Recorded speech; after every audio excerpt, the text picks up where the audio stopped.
자, 여호와 이레 많이 들어보셨고 아시는 말씀입니다. 여호와 이레라는 제목으로 말씀 전하겠습니다. 코로나19의 전 세계적인 이 대유행이 아직도 끝날 기미를 보이지 않고 있습니다. 우리나라도 비록 다른 나라와 비교해서는 그렇게 많지는 않지만 그래도 여전히 꼬리에 꼬리를 물고 확진자가 계속 나오고 있는 상황입니다. 전문가들조차도 이 유행병이 언제 끝날지 전혀 예측하지 못하고 있습니다. 언제쯤 끝날 것이다 라고 하는 걸 좀 알면 특히 좀 참고 으쌰으쌰 힘도 내고 용기도 가져볼 텐데 종착역을 알 수가 없어서 더 힘들고 더 지쳐만 가는 것 같습니다. 몸이 힘들고 경제와 여러 다른 삶의 여건이 힘들어질 때 우리의 믿음도 약해집니다. 용광로처럼 불타오르던 그 믿음과 열정도 꺼져가면서 매캐한 연기만 피워냅니다. 짜증이 우리 속에 쌓이고 쌓여가서 건드리기만 해도 폭발해버릴 것만 같습니다.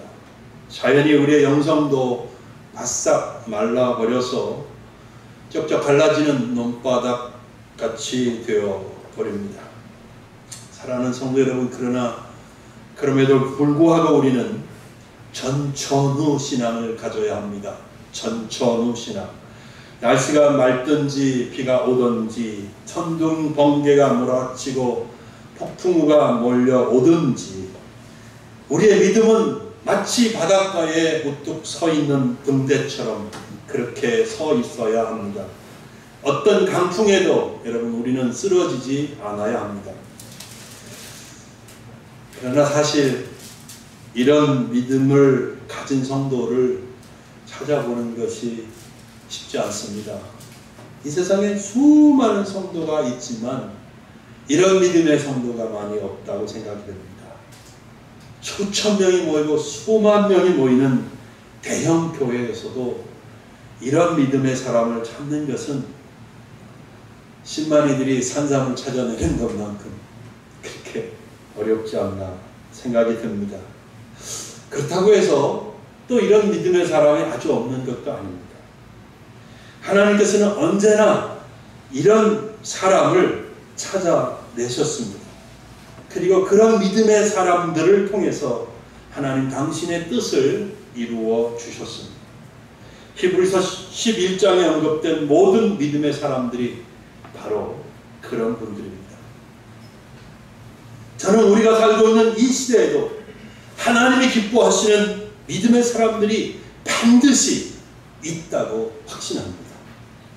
하나님은 지금도 그런 믿음의 사람들을 찾고 계시고 그런 믿음의 사람들을 지금도 만들어가고 계신다고 믿습니다.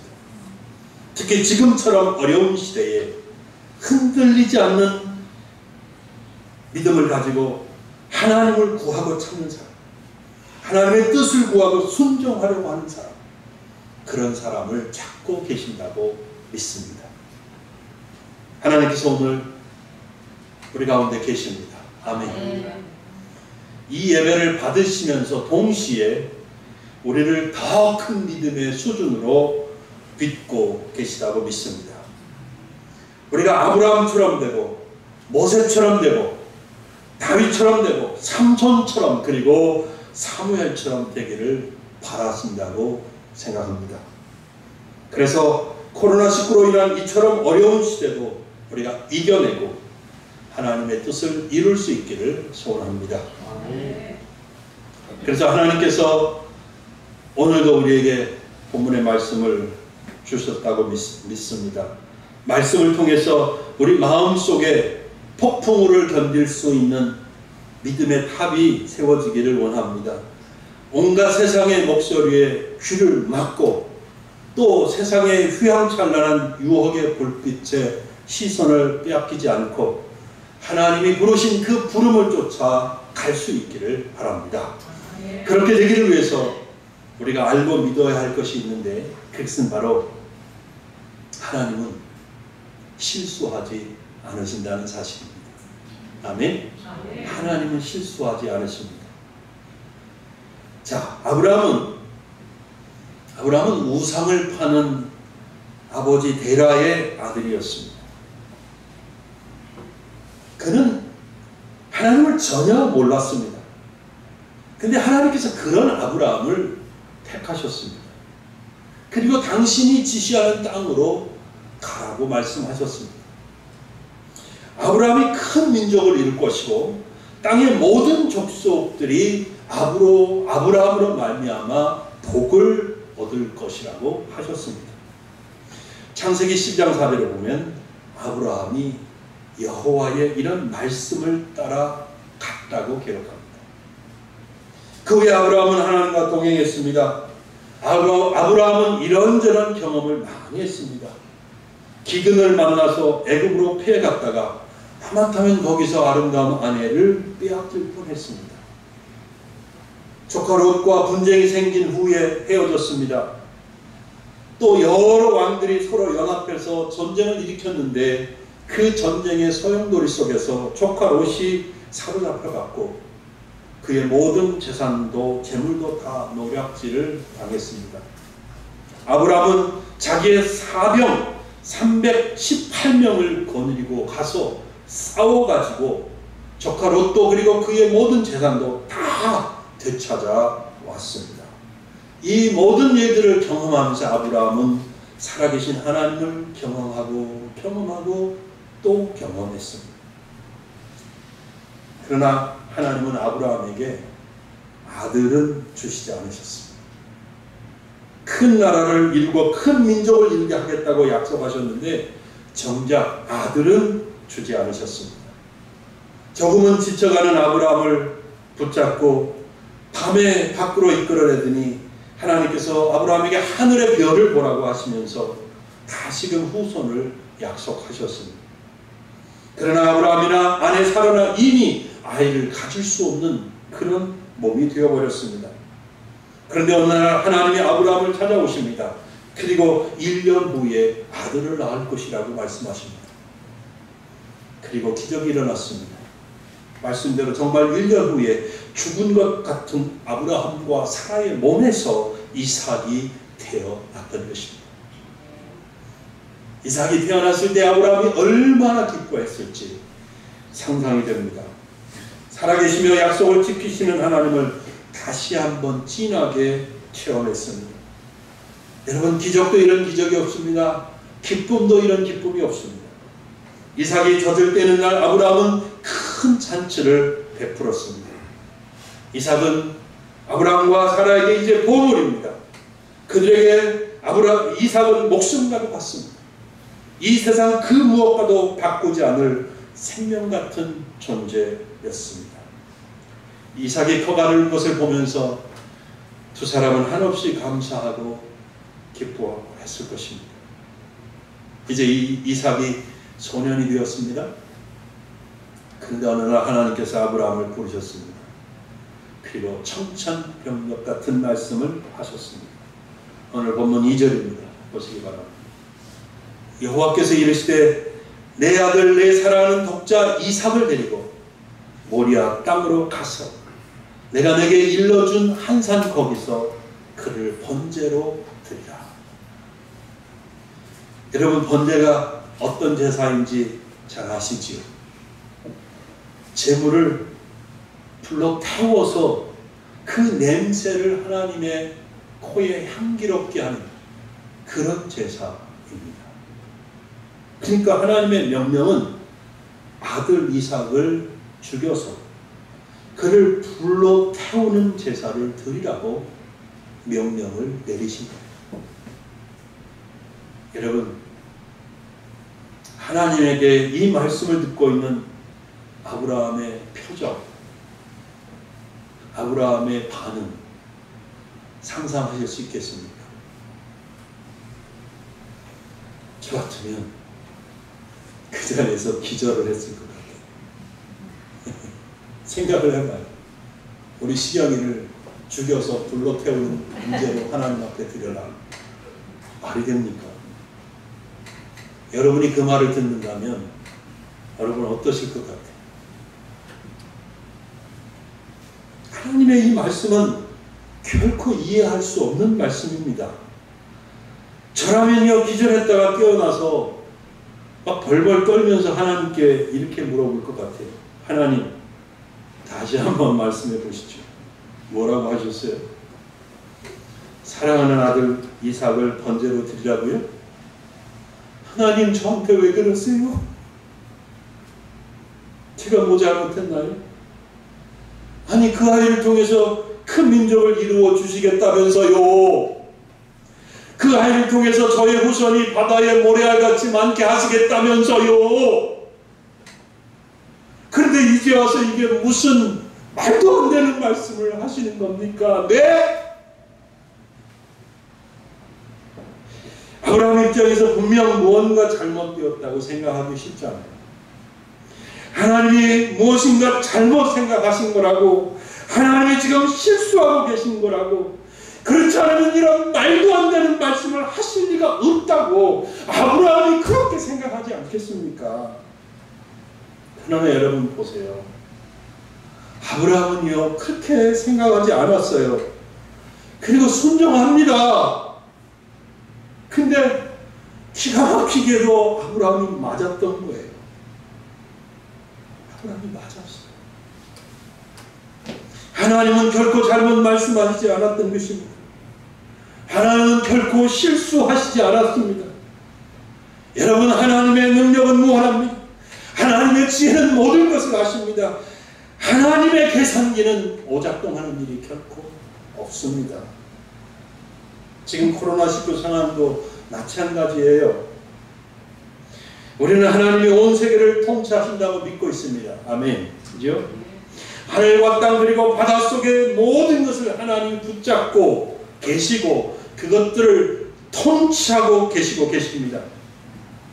그렇다면 눈에 보이지 않지만 이 코로나19라고 하는 이 변종 바이러스도 하나님 손에 있지 않겠습니까? 예, 하나님 손에 있습니다. 하나님이 다스리고 계신다고 믿습니다. 그럼에도 불구하고 우리는 하나님께서 왜 이렇게 하시는지, 왜 이 코로나19가 발생하게 하시고 그것 때문에 사람들이 이렇게 많이 죽어나가게 하고 왜 이렇게 온 세계 사람들이 힘들고 어렵게 하는지, 왜 이 힘든 싸움을 싸우게 하시는지 알아요? 물론 우리가 죄를 고백하고 하나님 앞에 자비를 베풀어 달라고 기도할 수 있습니다만 하나님이 왜 이렇게 하시는지 정말 정확하게 우리는 몰라요.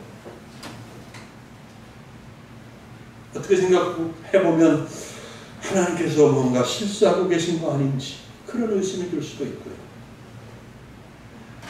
더군다나 이런 시기에 하나님을 믿지 않는 사람들은 잘됐다 하면서 야, 하나님이 존재하면 이런 일이 일어나냐? 그런 하나님이 어딨냐? 그런 하나님이라면 난 안 믿겠다. 이러면서 목소리 높여서 하나님의 존재를 부인하지 않겠습니까? 혹은 어떤 사람들은 하나님이 있다라고 그렇게 거기까지 인정한다 할지라도 그래, 하나님 계시기는 하겠지만 그런데 뭐야? 아무것도 아니잖아. 할 수 있는 게 아무것도 없잖아. 바이러스도 하나 못 잡아? 이 바이러스를 통해서 죽어가는 사람들 구원해낼 수 없어, 하나님? 그러면서 의심할 수도 있지 않습니까? 사랑하는 여러분, 여러분들은 그렇게 생각하지 마시기 바랍니다. 여러분 그렇게 의심하지 마시기 바랍니다. 여러분들은 그렇게 하나님을 부인하지 마시기 바랍니다. 하나님은 살아계십니다. 그리고 결코 실수하시지 않는 것을 믿습니다. 그렇기 때문에 우리는 아브라함처럼 어떤 상황이나 형편에서나 하나님을 믿는 믿음을 잃어버리지 말고 하나님 앞에 믿음으로 반응해야 되겠습니다. 이 코로나19 상황 속에서도 우리는 믿음으로 반응해야 되겠습니다. 여러분, 엄청난 말을 들었지만 아브라함은 기절하지 않았습니다. 그리고 하나님께 따져 묻지도 않았습니다. 하나님 뭔가 실수하신 것 아닙니까? 라고 의심하지도, 그 의심을 드러내지도 않았습니다. 그러면 아브라함이 어떻게 했습니까? 오늘 보면 3절부터 5절까지 있습니다. 같이 읽어보겠습니다. 시작. 아브라함이 아침에 일찍 일어나 나귀 안장을 지우고 두 종과 그의 아들 이삭을 데리고 번제에 쓸 나무를 쪼개가지고 떠나 하나님이 자기에게 일러주신 곳으로 가더니 제3일에 아브라함이 눈을 들어 그곳을 멀리 바라본지라. 이에 아브라함이 종들에게 이르되 너희는 나귀와 함께 여기서 기다리라. 내가 아이와 함께 저기 가서 예배하고 우리가 너희에게로 돌아오리라 하고. 아멘. 아브라함은 하나님의 말씀을 들은 이후 그 말씀대로 준행하는 일에 있어서 미적거리지 않았습니다. 그 다음날 바로 길을 떠났습니다. 심지어 아내인 사라하고 의논하지도 않았습니다. 그냥 그 다음날 다 준비해가지고 바로 그냥 출발해버렸습니다. 3일 동안 걸어서 하나님이 지시한 곳에 다다랐습니다. 산 밑에 왔을 때 아브라함이 종들에게 말했습니다. 뭐라고 했습니까? 너희는 나귀와 함께 여기서 기다리라. 내가 아이와 함께 저기 가서 예배하고 우리가 뭐라고 그랬어요? 우리가 너희에게로 돌아오리라. 우리가 돌아오겠다 그래요. 자, 하나님은 분명히 이삭을 번제로 드리라고 말씀하셨습니다. 그것은 이삭이 죽는 것을 의미하지 않습니까? 그러니까 예배를 마치고 돌아올 때는 이삭이 없습니다. 아브라함 혼자 와야 됩니다. 근데 아브라함이 말한 것을 보십시오. 그는 말하기를 내가 아이와 함께 저기 가서 예배하고 우리가 너희에게로 돌아오리라. 그렇게 말했어요. 여러분, 아브라함이 그냥 솔직하게 말하기가 너무 곤란해서 종들에게 그냥 이렇게 슬쩍 말한 것인가 라고 의심해 볼 수도 있는데 저는 아니라고 생각해요. 아브라함에게는 믿음이 있었다고 생각합니다. 어떤 믿음일까요? 히브리서가 말씀하고 있습니다. 히브리서 11장 19절인데요. 제가 읽어드릴게요. 아브라함을 말합니다. 그가 하나님이 능히 이삭을 죽은 자 가운데서 다시 살리실 줄을 생각한지라. 비유컨대 그를 죽은 자 가운데서 도로 받은 것이니라. 아멘. 할렐루야. 여러분, 아브라함은 이삭이 죽더라도 하나님이 다시 살리실 것이라고 믿었다는 거예요. 왜냐? 이삭은 하나님이 약속해 주신 아들이기 때문입니다. 예. 이것이 하나님의 약속을 받은 자로서 아브라함이 가졌던 믿음입니다. 와. 여러분, 아브라함의 믿음이 흔들리지 않았습니다. 그는 하나님의 이상한 말씀을 한다고 생각하지도 않았어요. 하나님이 실수하신다고 생각하지 않았습니다. 하나님의 약속을 믿었습니다. 그렇기 때문에 혹 이삭이 죽는다고 해도 하나님께서 다시 살리실 것이라고 믿었던 것입니다. 여러분, 그러므로 우리도 이 하나님의 신실하심을 믿을 수 있어야 합니다. 어떤 일이 우리에게 일어나더라도, 어떤 상황에 우리가 처하게 되더라도 하나님이 말씀하신 것, 하나님이 약속하신 그 말씀을 우리는 붙잡고 나아가야 합니다. 그리고 어떤 일이 있어도 하나님을 믿는 이 믿음으로 그 일에 반응해야 합니다. 여러분, 더군다나 하나님이 아브라함을 시험하시려고 그런 말씀을 하셨던 거예요. 본문 1절을 보면 그 일 후에 하나님이 아브라함을 뭐 하시려고? 시험하시려고 그를 부르셨다고 기록합니다. 사랑하는 여러분, 하나님께서 저와 여러분을 시험하실 때가 있습니다. 학교에서 선생님들이 학생들에게 많은 것을 가르쳐주고 학생들의 실력이 어느 정도인지를 알아보기 위해서 시험을 치듯 하나님께서도 우리의 믿음을 알아보시고 우리의 믿음을 더 높은 수준으로 끌어올리시기 위해서 시험하십니다. 테스트하십니다. 하나님께서 우리의 믿음을 시험하실 때 정답이 뭘까요? 언제나 정답은 믿음으로 말하는 것입니다. 언제나 정답은 믿음으로 결정하는 것입니다. 아멘. 언제나 정답은 믿음으로 행하는 것입니다. 아브라함처럼 하나님의 말씀, 하나님의 약속을 굳게 붙잡고 있으면 우리는 언제나 하나님의 시험을 통과할 수 있습니다. 아멘. 하나님은 아브라함이 칼을 들고 이삭을 죽이려고 하는 그 순간 다급하게 부르시고 아브라함을 멈추게 하셨습니다. 그리고 말씀하셨습니다. 12절입니다. 사자가 이르시되 그 아이에게 내 손을 대지 말라. 그에게 아무 일도 하지 말라. 내가 내 아들 내 독자까지도 내게 아끼지 아니하였으니 내가 이제야 내가 하나님을 경외하는 줄을 아노라. 여러분, 지금 모두가 어렵습니다. 마치 맨발로 눈밭을 걷는 것처럼 춥습니다. 또는 물도 없이 사막을 걷는 것처럼 뭔가 마음이 지치고 있습니다. 말씀드린 것처럼 언제 끝날지 모르기 때문에 더 견디기가 어렵습니다. 너나 나나 할 거 없이 다 어렵기 때문에 어디다가 비빌 언덕조차 없어요. 배고프고 지쳤는데 거기다가 길을 잃은 것 같아서 어디로 가야 할지도 잘 모릅니다. 이런 어려운 상황에서 우리가 지금 하루하루를 버텨가고 있다 할지라도 우리 앞에 성경을 놓고 보면 정작 이럴 때야말로 우리가 믿음이 필요합니다. 이럴 때 우리의 믿음은 지팡이와 같습니다.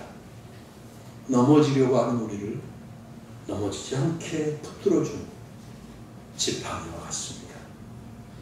이럴 때 우리의 믿음은 갈증으로 쓰러진 자에게 한 모금의 물과 같고 허기져 누워있는 사람을 일으켜 세워줄 수 있는 빵 한 조각과 같습니다. 정말 어려운 시절이지만 우리에게 하나님을 믿는 이 믿음만 있다면 우리는 견뎌낼 수 있습니다. 그리고 반드시 이겨낼 수 있습니다. 여러분, 하나님은 지금 같은 시절에 온 땅을 두루 살펴보고 계신다고 믿습니다. 하나님은 아브라함 같은 믿음의 사람을 찾고 계십니다. 하나님의 눈에 발견되시기를 바랍니다. 하나님으로부터 어려운 때를 믿음으로 잘 이겨냈다고 나중에 칭찬과 인정을 받을 수 있는 여러분이 되시기를 바랍니다. 이제 마지막으로 우리의 믿음을 붙돋아줄 하나님의 은혜가 또 하나 있습니다. 그것은 여호와 이레입니다. 한번 해보죠. 여호와 이레. 여호와 이레. 하나님은 이삭을 잡으려는 아브라함을 멈추게 하시고 아브라함이 눈을 들어 이삭을 대신할 한 재물을 보게 하셨습니다. 13절과 14절을 같이 읽겠습니다. 시작. 아브라함이 눈을 들어 살펴보므로 한 순양이 뒤에 있는데 뿔이 수풀에 걸려 있는지라. 아브라함이 가서 그 순양을 가져다가 아들을 대신하여 번제로 드렸더라. 아브라함이 그 땅 이름을 여호와 이레라 하였으므로 오늘날까지 사람들이 이르기를 여호와의 산에서 준비되리라 하더라. 아멘. 하나님은 여호와 이레 하나님입니다. 여호와 이레 하나님입니다. 하나님은 우리를 위해서 이미 필요한 것을 아시고 준비하시는 그런 하나님이십니다. 아멘. 믿으시기 바랍니다. 네. 아브라함이 제사를 드릴 수 있도록 하나님께서 친히 재물을 준비해 놓으셨습니다. 아브라함이 믿음으로 하나님께 순종하였기 때문에 여호와 이레를 경험할 수 있었습니다. 사랑하는 여러분, 우리 모두 이 말씀을 마음속 깊이 새겨 두어야 합니다. 하나님의 말씀은 무리해 보여도 절대 무리하지 않습니다. 하나님의 말씀은 터무니없어 보여도 결코 터무니없지 않습니다. 하나님의 말씀은 이상해 보여도 절대로 이상하지 않습니다. 하나님의 말씀이 비상식적인 것처럼 들려도 결코 그렇지 않습니다. 하나님의 말씀은 비논리적인 것 같아도 결코 그렇지 않습니다. 아멘. 하나님은 가장 논리적이신 분이고 가장 현명하십니다. 하나님은 최고로 지혜로우십니다. 하나님은 불가능이 없는 능력을 갖고 계십니다. 하나님은 사랑 자체이십니다. 하나님은 모든 것을 아시고 모든 상황과 문제에 대한 답을 가지고 계십니다. 코로나19 이 상황에서도 분명히 하나님은 답을 가지고 계십니다. 그러므로 하나님의 그 어떤 말씀 앞에서라도 우리는 두려워할 필요가 없습니다. 어떤 상황 앞에서라도 우리는 걱정하고 힘들어하고 의심할 필요가 없습니다. 하나님 앞에 저항할 이유가 없습니다. 이해할 수 없다고 고집부리지 않아도 됩니다. 왜냐고요? 하나님은 실수하시지 않기 때문입니다. 하나님은 아무렇게나 말씀하시고 책임도 지지 않는 그런 분이 아니십니다. 하나님은 언제나 가장 정확하게 말씀하시는 분입니다. 하나님의 계획은 언제나 완벽합니다. 아멘. 하나님이 하시는 일은 결코 실패하지 않습니다. 그러므로 우리는 믿음으로 순종하면 됩니다. 아멘. 그러면 하나님의 깊은 섭리와 뜻을 깨달을 수 있어요. 하나님께서 살아계시며 일하시는 것을 경험할 수 있습니다. 우리 삶에서 막 따로따로 놀던 여러 모양의 삶의 조각들이 결국 아름답고 조화롭게 하나로 완성되는 것을 볼 수 있어요. 아멘. 그러므로 이제 우리는 주저없이 믿음으로 나아가야 합니다. 아멘. 여전히 어려운 것들이 많이 있지만 하나님을 순종하고 의지하고 앞으로 나아가야 합니다. 말씀을 맺겠습니다. 코로나19가 길어지고 있어요. 어떤 사람은 이제 코로나19 이전으로 결코 돌아갈 수 없으며 그냥 이렇게 코로나19와 함께 평생도록 같이 살아야 한다고 말하는 그런 사람들이 많이 있어요. 그래서 교회도 이제 이렇게 모여서 예배 드리는 거 말고 뭐 어떻게 다르게 예배 드리는 방식을 연구해야 되고 코로나19 이후에 신앙생활을 어떻게 해야 되는지를 연구해야 되고 막 이런 얘기들을 벌써 하고 있습니다. 비대면으로 예배 드려야 되고 뭐 가상공간에서 예배 드리는 것을 연구해서 잘 발전시켜야 되고 뭐 이런 얘기들을 자꾸 해요. 더군다나 경제도 계속 곤두박질 치고 있습니다. 모든 이들의 삶이 힘듭니다. 많은 사람들이 지쳐가고 있습니다. 이런 말도 안 되는 상황, 이전에 경험해보지 못한 상황 때문에 모두가 당황하고 있습니다. 그러나 우리 신림소망교회 성도님들, 여러분들은 그리고 이 땅의 모든 믿음의 사람들은 끝까지 하나님을 붙들고 믿기를 소원합니다. 하나님은 여러분 살아계십니다. 하나님은 사랑이 많으시고 신실하십니다. 전능하고 전지하시기에 이 상황을 정확하게 알고 계시고 또 답도 알고 계십니다. 우리는 비록 잘 모르지만 하나님께서 이 일을 통해서 당신의 거룩하신 목적과 뜻을 이루어 주실 거라고 믿습니다. 하나님께서 하나님의 시간에 언제요? 하나님의 시간에 이 모든 것을 풀어내실 것입니다. 그러므로 우리 성도들은 의심하지 맙시다. 하나님 앞에 항변하지 맙시다. 불평이나 거역을 하지 맙시다. 아브라함처럼 믿음으로 받아들이고 주어진 길을 또 하나님의 말씀을 따라서 계속 걸어가면 될 것 같습니다. 하나님의 뜻을 따르면 됩니다, 여러분. 하나님께서 일하고 계시고 그 일을 반드시 성공적으로 아름답게 끝마치실 것입니다. 그때 우리는 하나님이 준비하신 것이 무엇인지, 과연 여호와 이레 하나님이시구나 하는 것을 알게 될 거예요. 여호와 이레로 인해서 하나님을 경배하게 될 것입니다.